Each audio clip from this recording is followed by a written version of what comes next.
My fiance left me at the altar because a coworker said she liked him. When he came back 3 years later, thinking I'd be waiting, I shut the door in his face. I was standing in a room at the back of the church in my dress with my bouquet in my hands when Miriam came in and told me Mitch wasn't coming. She said his best man Greg had just called her from the parking lot. Mitch sent Greg a text 20 minutes before the ceremony saying he couldn't go through with it. He didn't call me. He didn't come to the church. He sent the text to Greg and let Greg figure out how to handle a church full of people and a bride in a back room. 140 people were sitting in those pews. My dad had taken out a loan to help pay for the reception. My grandmother flew in from Puerto Rico, and it was the first time she'd been on a plane in 11 years. My bridesmaids had taken days off work, and Mitch sent a text to his best man from his apartment while I stood in that room waiting to walk down the aisle. I didn't hear from him for almost 2 weeks. When he finally reached out, it was through an email. He said the night before the wedding, a coworker named Tara told him she had feelings for him. He said it hit him like a wall and made him realize he had unresolved emotions he needed to sort out before he could commit to anyone. He left me at the altar because a woman he sat next to in an office told him she liked him the night before our wedding. I didn't respond. I returned what I could from the wedding. My dad never talked about the loan again. My grandmother went home and didn't mention Mitch's name once. I found out 4 months later that Mitch and Tara had dated briefly, and it didn't work out. She told him after a few weeks that her confession had been more of an impulse than anything real. He left me on my wedding day for an impulse. Over the next 3 years, I rebuilt everything he blew apart. I paid off the remaining wedding costs myself so my dad wouldn't carry it. I got promoted twice at work. I moved into a better apartment. I started running, which turned into something I actually loved. I met a man named Gio at a friend's birthday dinner about a year and a half after everything. He was kind and consistent and showed up when he said he would. We took things slow because I needed slow, and he never once made me feel like that was a problem. The first time I told him about the wedding, about the text to Greg, about the email 2 weeks later, he just listened. He didn't try to fix it. He didn't ask if I was over it. He just sat there and let me say everything I needed to say. By the time Mitch reappeared, Gio and I had been together over a year and had just started talking about moving in together. 3 years and 2 months after the wedding that never happened, Mitch showed up at my apartment on a Saturday afternoon. I opened the door, and he was standing there with his hands in his pockets looking like he'd rehearsed whatever he was about to say. He told me he'd made the worst mistake of his life. He said he'd spent 3 years thinking about what he did, and he knew now that I was the one he was supposed to be with. He said if I gave him one more chance, he would spend the rest of his life making it up to me. I asked him what exactly he thought was going to happen here. He said he knew me, and he knew I always believed in second chances. He used something I once told him about myself as a tool to get back in. That's the thing about people like Mitch. They don't hear what you tell them as something you're sharing. They hear it as inventory. They keep track of every soft spot, every belief, every story you ever told them about yourself, and they file it away for the day they need to use it against you. Then he said the situation with Tara was something that happened to him, not something he chose. He said he panicked and made a snap decision he regretted immediately. He called walking away from our wedding a snap decision, letting 140 people sit in a church waiting, letting my father eat the cost of a reception that never happened, letting my grandmother fly across the ocean for nothing. He called all of that a snap decision like it was the same as choosing the wrong thing off a menu. I told him about Gio. His face changed. He asked how long, and I told him. He asked if it was serious, and I said yes. Then he looked at me and said, I just think if he really knew you the way I know you, he'd understand why I'm here. It was possessive and dismissive of Gio all at once. Like Gio was temporary and he was permanent. I felt something hot flash behind my ribs. Not sadness, not hurt, just clean anger. The kind that doesn't make you loud, the kind that makes you still. I said, you don't know me. You knew a version of me that doesn't exist anymore because you killed her. Mitch flinched. Then he took a breath and put on a calm, measured voice. He said, I've been going to therapy. I've done the work. I'm not asking for everything at once. I'm just asking for a conversation. Coffee. Just 1 hour. He said, just 1 hour, like 60 minutes of my time was a small thing to ask for. Like he hadn't already taken so much more than that from me. He was performing humility, but every word was still about what he wanted. Not once did he ask what I wanted. Not once did he ask if I was okay. In his head, the only possible ending to this story was me saying yes. I said, I don't owe you an hour. I don't owe you a minute. I don't owe you a single word, Mitch. You sent a text to Greg. You didn't even have the guts to face me that day, and you think showing up 3 years later makes you brave? This is just you running out of other options. His face crumbled. For a second it looked like he might actually hear me. Then he rebuilt his face in real time and said, I know you're angry. I deserve that. But you used to tell me that holding on to anger only hurts the person holding it. He was reaching back into who I used to be and pulling out my own words and using them against me like a weapon. I said, don't you ever use my own words to manipulate me again. Then I stepped back and closed the door. I turned the lock. I decided not to tell Gio. I didn't want to give Mitch space in the life I'd built. That was my mistake. A man who sends a breakup text to his best man 20 minutes before his own wedding doesn't understand the word no. 3 days later, Miriam called. Her voice was tight in a way that made my stomach drop before she even said anything. She said, Mitch just messaged me on social media. He wants me to talk to you for him. He wrote, I know she listens to you. I just need someone to help her see that people can change. I told her to block him. She had already done it. Then she asked, did you tell Gio? I closed my eyes. I said no. She said, you need to tell him. If Mitch is reaching out to me, he'll reach out to other people. You don't want Gio finding out from someone else that your ex is circling. She was right. I knew she was right the second the words came out of her mouth. But knowing she was right and wanting to actually have that conversation were two very different things. I got off the phone and finished making dinner, but I didn't eat any of it. I just moved food around the plate and thought about how I was going to tell Gio without making it bigger than it needed to be. The thing is, it was already big. Mitch had shown up at my apartment, I'd shut the door on him, and instead of going away, he'd gone around me and contacted my best friend. That's not a man taking a hint. That's a man making a plan. That night, I told Gio everything. Mitch on the doorstep, what he'd said about knowing me better than Gio did. The door, the lock, the message to Miriam. He listened to all of it without interrupting. When I was done, he said, why didn't you tell me when it happened? His voice wasn't angry. I told him I didn't want to give Mitch power over our life together. I said Mitch didn't deserve deserve space in our home or in anything we'd built. He nodded slowly, then said, I get that, but we're a team. You don't have to handle things alone anymore. Because for 3 years, alone was my default setting, and I didn't even realize I was still running on it until Gio pointed it out. He sat there for a minute, then asked, do you think he's going to stop? I said I didn't know. The next day, my phone buzzed with a number I didn't recognize. It was Greg, the same Greg who got the text in the parking lot 3 years ago and had to walk into a church and figure out what to say to 140 people. He sounded tired. He said, Mitch has been calling me nonstop. He keeps saying he just needs one conversation with you. I told him to leave it alone, but he won't listen. Then he said, I was the one who had to tell everyone at the church that day. I lost friends over it. I don't want to be in the middle of this again. I told him, then don't be. Tell him I said no, and if he contacts anyone else in my life, I'll consider it harassment. Greg said he'd pass it along. The way he said it, quiet and flat, told me he didn't think it would work either. That weekend, Gio and I went out to dinner. It was supposed to be a normal Saturday night. We walked in through the front door and I saw him immediately. Mitch was sitting at a table near the entrance, alone, with a glass of water in front of him, watching the door. He wasn't eating. He wasn't looking at a menu. When he saw me, he stood up. My whole body went cold. This wasn't random. He knew we'd be there. He'd either been watching my routine or he'd been asking people where I go on weekends, and I didn't know which was worse. He walked toward us with his hands up slightly, like this was casual. He said, I'm not here to cause trouble. I just want 5 minutes. Gio stepped slightly in front of me and said, she told you no. You need to leave. Mitch didn't even look at him. He looked past Gio, right at me, and said, are you really going to let him speak for you? That was the moment I understood completely what this was. Mitch wasn't here because he loved me. He was here because I told him no and he couldn't accept it. I said no, so he went to Miriam. Miriam said no, so he went to Greg. Greg said no, so he showed up at a place where I was supposed to feel safe. He wanted me alone because alone is easier to manipulate. He wanted me without Gio because Gio is the living proof that I moved on, and Mitch couldn't stand to look at that proof. That question, are you really going to let him speak for you, wasn't about my voice. It was about control. He was trying to make me feel small for letting the man I loved stand beside me. I didn't say a word. I grabbed Gio's arm and we walked out. In the car, my hands were shaking. Not from fear, from fury. I looked at Gio and said, I'm calling my dad. When I told Dex what was happening, the phone went quiet a long time. My dad still carried the weight of that loan. He never complained about it, but I knew it changed things for him. Then he said something in a voice I hadn't heard since I was a kid, the one that meant someone had crossed a line they couldn't uncross. He told me he'd take care of it. I told him no, this was my fight, but I needed him with me when I finished it, because I wasn't running from Mitch anymore. The next time he showed up, I was going to say everything I'd been holding in for 3 years, and he was going to hear it with witnesses. I called Miriam and told her the plan. She said, he followed you? That's not romantic.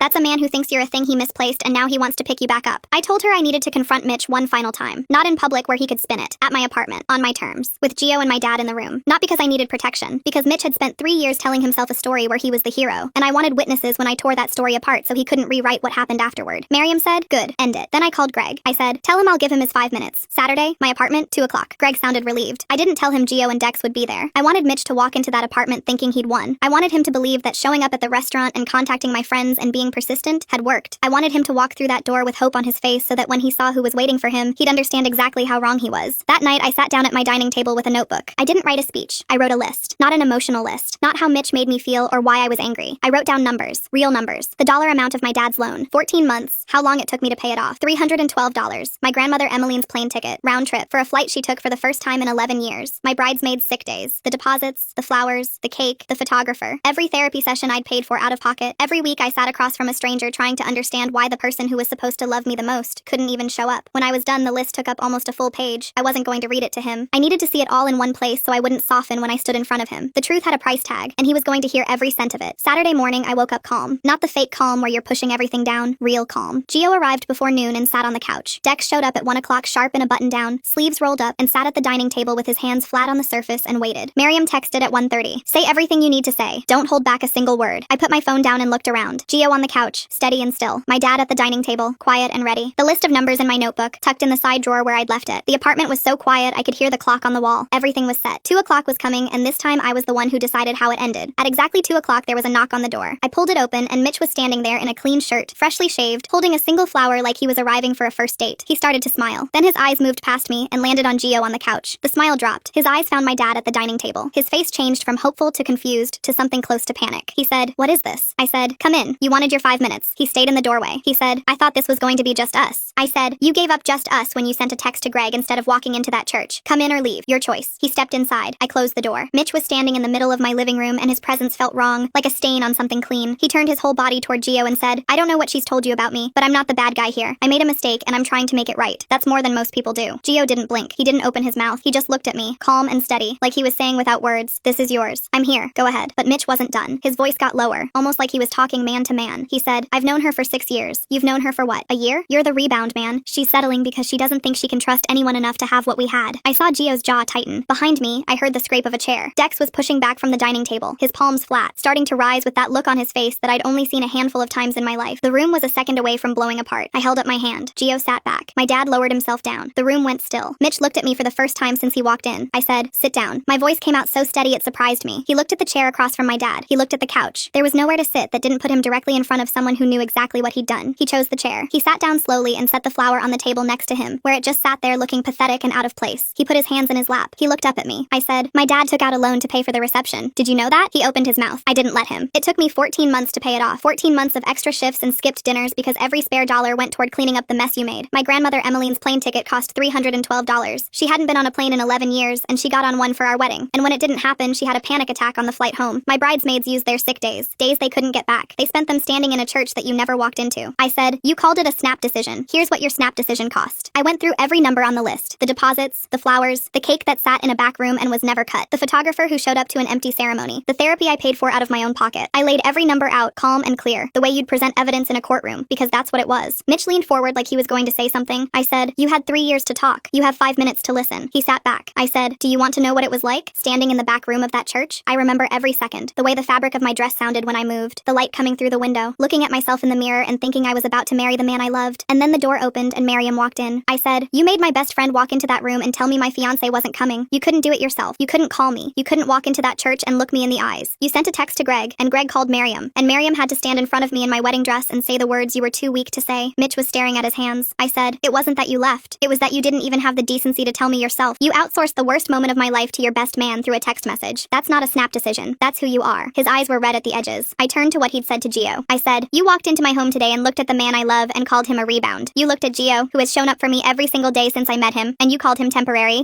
You tried to tear down the best thing that's happened to me since you left, and you did it because you can't stand that I'm happy without you. That's not love. That's ego. You don't miss me. You miss the way I made you feel about yourself." Mitch opened his mouth. I said, "I'm not done." His mouth closed. His hands gripped his knees, knuckles white. I said, "You told me the situation with Tara was something that happened to you, that it hit you out of nowhere, that you panicked. You've been saying that for 3 years, that things happened to you. So let me tell you what happened to me. I got left at the altar. I had to walk out of that church past 140 people who all knew before I did. I had to watch my dad pretend he wasn't devastated. I heard a small sound behind me, the kind of sound a man makes when he's trying very hard not to cry and losing. I knew it was Dex. I kept going. I had to return gifts. I had to explain to people at work why I wasn't on a honeymoon. I had to sit across from my grandmother on a video call and watch her try to make me feel better when she was the one who got on a plane for the first time in over a decade for nothing. I had to rebuild my entire life from the ground up, and I did it. Without you. So don't sit in my apartment and tell me things happened to you. Things happened to me, Mitch. You were just the person who caused them." The room went silent. The kind of silent that comes after something true has been said, and there's nothing left to add. Mitch sat in the chair like a man with nothing left. The clean shirt, the shaved face, the little performance, all of it was gone. He looked up at me, his voice cracked, and said, "I'm sorry." For the first time since the email and the showing up and the messages and the restaurant, it actually sounded like he meant it. I looked at him a long time. Then I said, "I believe you, but it doesn't change anything. We're done. We were done 3 years ago. You just didn't know it because you never asked." I walked to the door and opened it wide. He passed me without stopping. The lock clicked. I picked up the flower and dropped it in the trash.